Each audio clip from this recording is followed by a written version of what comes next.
हमारे लिए भी पीएचडी ख़त्म करना अब एकेडमिक रिस्पॉन्सिबिलिटी कम है, पॉलिटिकल रिस्पॉन्सिबिलिटी ज़्यादा है, क्योंकि इतनी बार सब्सिडी सब्सिडी कही गई है।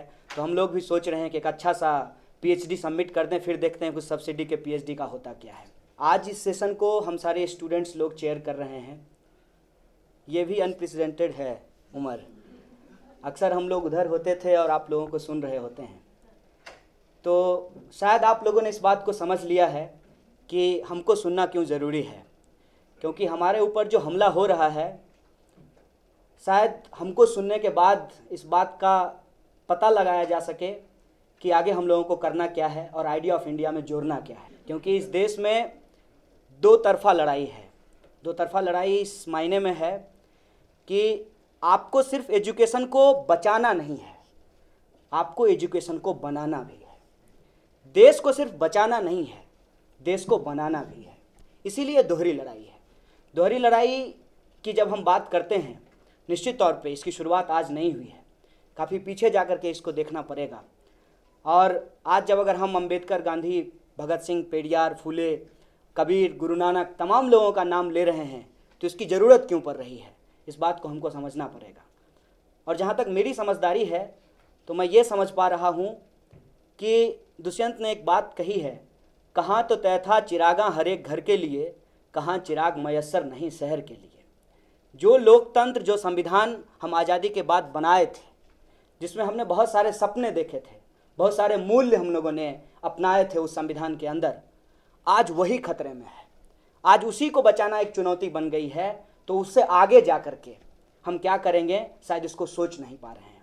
लेकिन सही कहा, ब्रेक और कंटिन्यूएशन को हमको एक साथ देखना पड़ेगा।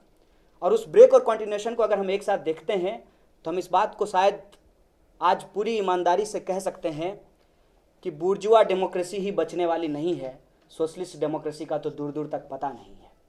बुर्जुआ डेमोक्रेसी को ही खुद बुर्जुआजी ख़त्म करना चाहती है। खुद कैपिटलिज्म जो है, जिस डेमोक्रेसी को लेकर के आया था, उस डेमोक्रेसी को वो किल करना चाहता है। तो उसके बियॉन्ड जा कर के सोशलिस्ट डेमोक्रेसी का इमेजिनेशन क्या होगा, इस बात को शायद हम सोच नहीं पा रहे हैं। और इस बात को हम तब भी नहीं सोच पा रहे थे जब ये सिचुएशन आज से 20 साल 30 साल पहले था देश के अंदर, दुनिया के अंदर। उस वक्त भी शायद इसी तरीके का सेमिनार हुआ होगा, उस वक्त भी कुछ लोग आकर के बोले होंगे और कुछ लोग आकर के सुने होंगे, लेकिन इस बात का अंदाज़ा नहीं लगा पाए होंगे कि स्ट्रेटजी को बनाने में डायलेक्टिकली हम लोग हमेशा फेल होते हैं। हम ये तय नहीं कर पाते हैं कि किससे पहले लड़ना है और किससे बाद में लड़ना है, कौन बड़ा दुश्मन है और कौन छोटा दुश्मन है। छोटे दुश्मनों के साथ दोस्ती करके कैसे बड़े दुश्मन को हराया जा सकता है, इस स्ट्रेटजी में हम अक्सर फेल कर जाते हैं। और जो हमारा शुद्धतावाद है, 100% प्योर, ये हमको बार बार फंसाता है। हम यहाँ पे बैठे हुए लोग हैं, एक ही बात कर रहे हैं लगभग, लेकिन पॉलिटिकली हम एक दूसरे से डिफरेंस रखते हैं। हम लोग अलग अलग संगठन के लोग हैं, मार्क्सिज्म को लेकर के अलग अलग समझदारी है। अगर ऐसा नहीं होता तो इस देश के अंदर 70 से ज़्यादा कम्युनिस्ट पार्टियां नहीं होती। इस देश के अंदर, इस दुनिया के अंदर पता नहीं कितने तरीके का मार्क्सवाद लिखा गया है। आज हम ऐसे समय में हैं कि अपने डिफरेंसेज और ब्रैकेट को कम ध्यान में रखें, अपनी जो यूनिटी जहां बन सकती है उसको ज़्यादा ध्यान में रखें। ये समय आज हमारे सामने आया है। और इसी हॉल में शायद वो बात मुझे भी बहुत अटपटी लगी थी। सीमा मुस्तफ़ा जी ने एक प्रोग्राम कराया था और AB वर्धन जी बहुत लड़खड़ाते हुए यहाँ आए थे और उन्होंने कहा था कि जब हम लेफ़्ट कहते हैं तो लेफ़्ट का मतलब सिर्फ कम्युनिस्ट पार्टी नहीं होता है। जब हम लेफ़्ट कहते हैं तो लेफ़्ट का मतलब सिर्फ और सिर्फ लाल झंडे वाले लोग नहीं होते हैं। उन्होंने कहा था इस देश में अगर हम लेफ़्ट को देखेंगे तो उसका 3 स्ट्रीम है। एक सोशल जस्टिस का फोर्स है, दूसरा सोशलिस्ट लोग हैं और तीसरा कम्युनिस्ट लोग हैं। तीनों को मिला करके हम लेफ़्ट बोल सकते हैं। और लेफ़्ट डेमोक्रेटिक और प्रोग्रेसिव अगर हम बोलेंगे तब तो शायद बीजेपी के अलावा दूसरी कोई पॉलिटिकल पार्टी नहीं बचेगी जो इस दायरे में ना आ जाए। ये जो हमारा पॉलिटिकल फॉर्मेशन है, इस पॉलिटिकल फॉर्मेशन को हमको सीमेंटेड करने की ज़रूरत है, इसको मजबूत करने की ज़रूरत है। अगर हम इसको मजबूत नहीं करेंगे तो शायद जो है हमारे पास हम उसको भी नहीं बचा पाएंगे और इसको आगे ले जाकर बेहतर बनाने का जो हमारा सपना है वो सपना ही रह जाएगा। ये परिस्थिति, ये चुनौती आज हमारे सामने है। इसीलिए पूरे देश के अंदर जो एक माहौल बना है उसमें जो सबसे महत्वपूर्ण सवाल है वो सवाल क्या है? वो सवाल है शिक्षा को बचाने का सवाल। लेकिन शिक्षा पे ये हमला आज नहीं हुआ है, शिक्षा पे ये हमला बहुत पहले शुरू हो गया था।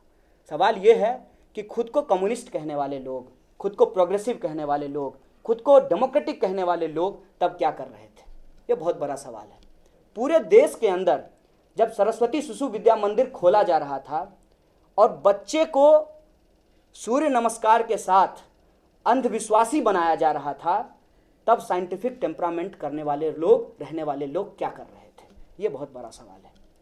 कभी भी इस देश के अंदर जो सामाजिक आंदोलन हुआ, जो राजनीतिक आंदोलन हुआ और जो राजनीतिक पार्टियां अपने आप को प्रोग्रेसिव कहती हैं, उन्होंने कभी भी शिक्षा को एक राजनीतिक सवाल नहीं बनाया। 1986 में जब नई शिक्षा नीति आ रही थी, उसी दौरान बिहार के अंदर एक किताब लिखी गई एक वाइस चांसलर के द्वारा, बिहार में ढहते विश्वविद्यालय, हिंदी में एक किताब लिखी गई थी। ये बात 80s की है। उस वक्त स्टेट यूनिवर्सिटी को बर्बाद किया जा रहा था। तब सेंट्रल यूनिवर्सिटी में जो पढ़ने वाले लोग थे, उनको ध्यान नहीं आया कि आज स्टेट यूनिवर्सिटी की बारी है, कल सेंट्रल यूनिवर्सिटीज की बारी आएगी। धीरे धीरे करके इस देश के अंदर एजुकेशन को बर्बाद किया गया है। और एजुकेशन को बर्बाद इसलिए किया गया है क्योंकि एजुकेशन के थ्रू ही आप आइडिया ऑफ इंडिया को समझ पाते हैं। और आइडिया ऑफ इंडिया में कुछ बुनियादी चीज़ें हैं आज हमारे सामने, जिसको हमको समझना पड़ता। आप कहते हैं हम भारत के लोग हैं, वसुधैव कुटुंबकम, बहुत अच्छी बात है, वसुधैव कुटुंबकम, पर किससे लड़ने के लिए आप 6000 करोड़ में लड़ाकू विमान खरीद कर लाए हैं? किससे युद्ध करना है? भारतीय संस्कृति का गुणगान गा रहे हैं, भारतीय परंपरा का गुणगान कर रहे हैं, तो भारत में तो सहनशीलता रही है। मेल्टिंग पॉट ऑफ रेस कहा जाता है हिंदुस्तान को। दुनिया भर से लोग यहाँ आए और यहाँ की वादियों में, यहाँ के भूगोल में, यहाँ की संस्कृति में रच बस गए। यहाँ से वो वापस नहीं गए, अंग्रेजों को अगर छोड़ दिया जाए तो फिर ये वसुधैव कुटुंबकम अगर हमारा है, तो 6000 करोड़ में टैंक क्यों खरीद रहे हैं, लड़ाकू विमान क्यों खरीद रहे हैं? या तो लड़ाकू विमान का जो आइडिया ऑफ इंडिया है कि हम दुनिया का सबसे ताकतवर देश बनेंगे, ये झूठा है, या फिर वसुधैव कुटुंबकम का जो आइडिया ऑफ इंडिया है वो झूठा है। और हमको लगता है कि वसुधैव कुटुंबकम का आइडिया ऑफ इंडिया सच है। ये 6000 करोड़ में जो टैंक खरीदा जा रहा है, ये आइडिया ऑफ इंडिया झूठा है। और इस आइडिया ऑफ इंडिया के झूठ का पर्दाफाश हम इस तरीके से कर सकते हैं कि आप 99 करोड़ रुपए का जो बजट है, जिसमें स्टूडेंट्स को नॉन नेट फेलोशिप दिया जाता है पूरे देश के अंदर, वो देने के लिए आपके पास पैसा नहीं है, लेकिन 6000 करोड़ रुपए में टैंक खरीदने के लिए आपके पास पैसा है। हम इस आइडिया ऑफ इंडिया को रिजेक्ट करते हैं क्योंकि हमें ये इंडिया नहीं चाहिए। हमें वो इंडिया चाहिए जिसके संविधान की पहली लाइन है, हम भारत के लोग। अगर उस 6000 करोड़ के टैंक से हम भारत के लोगों का पेट नहीं भरता है, हमको एक आइडिया ऑफ इंडिया पसंद नहीं है, हमको ये आइडिया ऑफ इंडिया नहीं चाहिए। आज हमारे सामने जो सबसे बड़ा सवाल है वो है शिक्षा का सवाल। और सिर्फ शिक्षा का सवाल नहीं है। 3% लोग अगर आज हायर एजुकेशन में हैं, वो पढ़ लेने के बाद भी उनको नौकरी नहीं मिलती है। मैं जेएनयू की ही बात करता हूँ। जेएनयू में एडमिशन हो जाने के बाद लगता था कि लाइफ सेटल हो गया है, क्योंकि जब जेएनयू से पीएचडी करके निकलेंगे तो किसी 80 यूनिवर्सिटी से हमको ऑफर आएगा और वहाँ पे जाकर के नौकरी करेंगे। अभी तो पीएचडी करने के बाद एडहॉक पे भी दिल्ली यूनिवर्सिटी रखने के लिए तैयार नहीं है, परमानेंट नौकरी की क्या बात करें। तो शिक्षा के साथ साथ हमको रोजगार के सवाल को भी एक इम्पॉर्टेंट सवाल बनाना पड़ेगा। और सवाल ये है कि पहले तो सबको पढ़ाओ, और ये बात कोई गैर कानूनी, गैर संवैधानिक और एंटी नेशनल बात नहीं है। ये एंटी नेशनल बात इसलिए नहीं है क्योंकि बाबा साहब भीमराव अंबेडकर ने एक संविधान लिखा और उस संविधान में कहा कि अंबानी का बच्चा और जो फुटपाथ के पास जूता सिल रहा होता है, मोची उसका बच्चा, दोनों बराबर है। अगर दोनों बराबर है तो दोनों के अधिकार को बराबर करो। या तो उसके बच्चे को शीशे वाले स्कूल में पहुंचाओ या अंबानी के बच्चे को बोरा वाले स्कूल में लेकर के आ जाओ। हम फंड का सवाल नहीं उठाएंगे। हम फंड का सवाल इसलिए नहीं उठाएंगे क्योंकि फंड और आंकड़ों में हम फंसना नहीं चाहते हैं। हमारे पास एक पॉलिटिकल विजन है। हम सिंपल सी बात कहना चाहते हैं, या तो सबको रसगुल्ला खिलाइए अगर आपके पास पैसा है, अगर आपके पास पैसा नहीं है तो सबको सूखी रोटी खिलाइए। इसमें क्या दिक्कत है? आप इस देश के बजट का इस्तेमाल क्या करते हैं उसको देखने की ज़रूरत है। जितना पैसा आप रक्षा बजट पे खर्च कर रहे हैं उसका 3% काट करके आप शिक्षा पे खर्च कर दीजिए। शिक्षा जो है उसका बजट का 10वां हिस्सा शिक्षा के ऊपर खर्च हो जाएगा। जीडीपी का 6% शिक्षा पे खर्च हो जाएगा, और जब 6% जीडीपी का शिक्षा पे खर्च हो जाएगा, सबको शिक्षा मिल जाएगी, और जब सबको शिक्षा मिल जाएगी तब पता चलेगा कि आइडिया ऑफ इंडिया क्या है।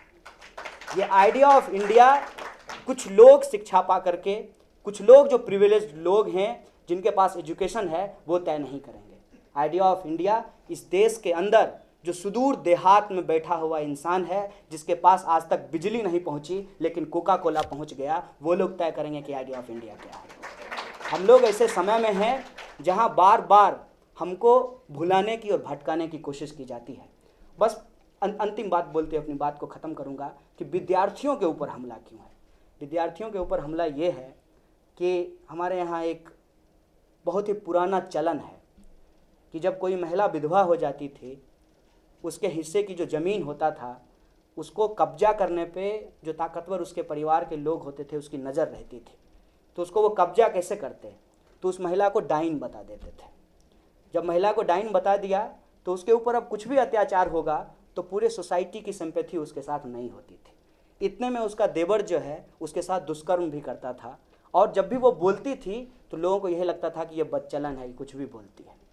आज जेएनयू के साथ भी कुछ उस विधवा महिला वाली स्थिति पैदा करने की कोशिश की गई है, और ये इसलिए किया गया है कि आपको पॉपुलर परसेप्शन के अगेंस्ट ले जाकर के खड़ा कर दिया जाएगा। पॉपुलर परसेप्शन के अगेंस्ट ले जाकर के इसलिए खड़ा कर दिया जाएगा ताकि आपके आंदोलन को डिलेजिटिमेट कर दिया जा सके। आप कोई भी सवाल उठाएं तो उस सवाल के साथ आम जनता कनेक्ट नहीं कर पाए, इसीलिए इतनी बड़ी कॉन्स्पिरेसी की गई है। और विद्यार्थियों को निशाना क्यों बनाया गया है? विद्यार्थियों के लिए कोई निशाना इसलिए बनाया गया है क्योंकि आप हमको इनकम टैक्स में नहीं पकड़ सकते, और प्रमोशन का मसला भी हमारे साथ नहीं है क्योंकि अभी पीएचडी ही ख़त्म नहीं किया है तो नौकरी की चिंता कहाँ से करेंगे। तो ये जो पकड़ने की इनकी कोशिश है ये हमको पकड़ नहीं पाते। इसके साथ साथ एक और दिक्कत है, बड़ी मेहनत से हम लोग पढ़ाई करके जेएनयू पहुँचे हैं, तो जब हम लोग कुछ बोलते हैं तो लोग कन्विंस भी हो जाते हैं। एक बात मैं आपको बता दूं, एक बार एक जनरल एक कविता सुन रहा था, और कविता सुनते सुनते अचानक से उसको गुस्सा आया और बोला कि इस कवि को पकड़ करके लाओ। उस कवि को पकड़ करके लाया गया और उस कवि से पूछा गया कि तुमने ये कविता क्यों लिखी? बोला कि ये कविता हमारे समाज का सच है इसलिए हमने लिखा है।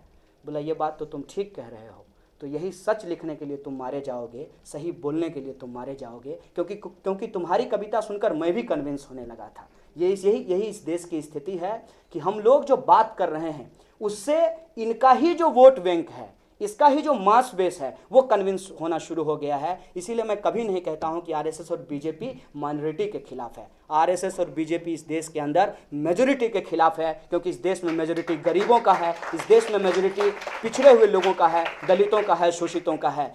ये जो सरकार है ये माइनॉरिटी विरोधी रिलीजन के बेस पे है, लेकिन अगर इकोनॉमी के बेस पे आप देखेंगे तो ये मेजॉरिटी विरोधी सरकार है। और इस मेजॉरिटी विरोधी सरकार को अगर आप सही तरीके से एक्सपोज नहीं करेंगे तब ये मेजॉरिटी का सरकार बनाता रहेगा। अगर इसको आप सही से एक्सपोज करेंगे तो ये सरकार माइनॉरिटी की हो जाएगी, और माइनॉरिटी की सरकार इत्तेफाक से डेमोक्रेसी में चलती नहीं है। इसीलिए हम डेमोक्रेसी के पक्ष में हैं, कॉन्स्टिट्यूशन के पक्ष में हैं। बहुत बहुत शुक्रिया आप तमाम लोगों का हम लोगों को।